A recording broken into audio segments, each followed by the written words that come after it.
Good day, everyone.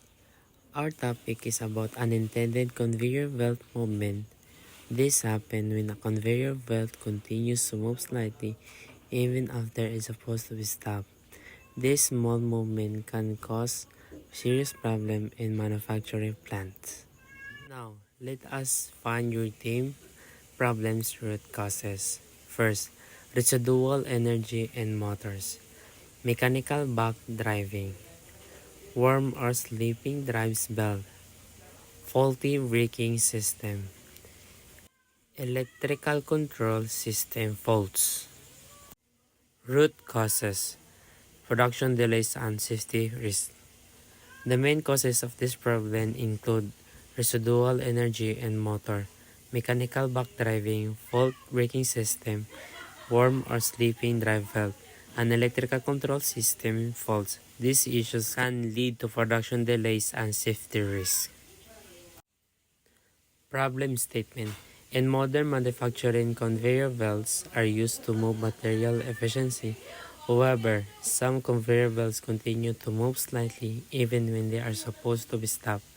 This unintended movement caused by residual motors energy, mechanical back driving, or faulty braking system leads to a misalignment material, damaged product, production delays, and safety risks. For workers, if not addressed, this issue can reduce efficiency, increase cost, and create potential accident in workplace. In modern manufacturing, conveyor belts are used to move material efficiency. However, when the belt does not stop properly, material can become misalignment or damage. This can cause delays, increase costs, and create safety risks for workers. Who is impacted by it? How? Who is impacted? Factory workers, machine operators, production managers, the company owners. How are they being impacted? May get injured due to unexpected belt movement, experience difficulty controlling materials and fixing misalignment, face delays and lower productivity, lose money due to damaged product, repairs, and downtime. This problem affected many people. Factory worker may get injured due to unexpected movement.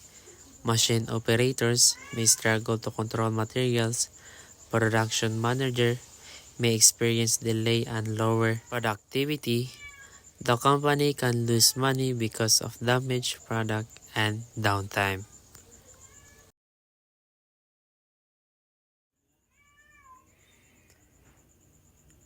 What is your personal connect with this problem?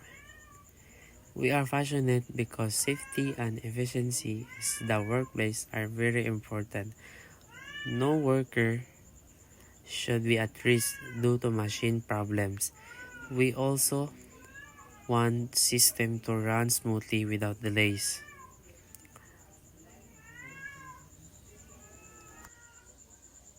Second, we heard about machine issues in factories that cause delays and safety concern. A small mechanical problem can create big production issues. Third, as a student of mechanical electrotechnology, we understand motors, control system, PLC, and mechanical components. Fourth, we have skills in troubleshooting system design, basic automation, and PLC programming. These skills help us improve braking system, motor control, and safety features. We are passionate about this program because safety and efficiency are very important in the workplace. As a student of electromechanical technology, we understand motors, PLC, and control system. We have skills in troubleshooting and automation that can help improve braking system and overall safety. And that's all for today, ma'am. Thank you.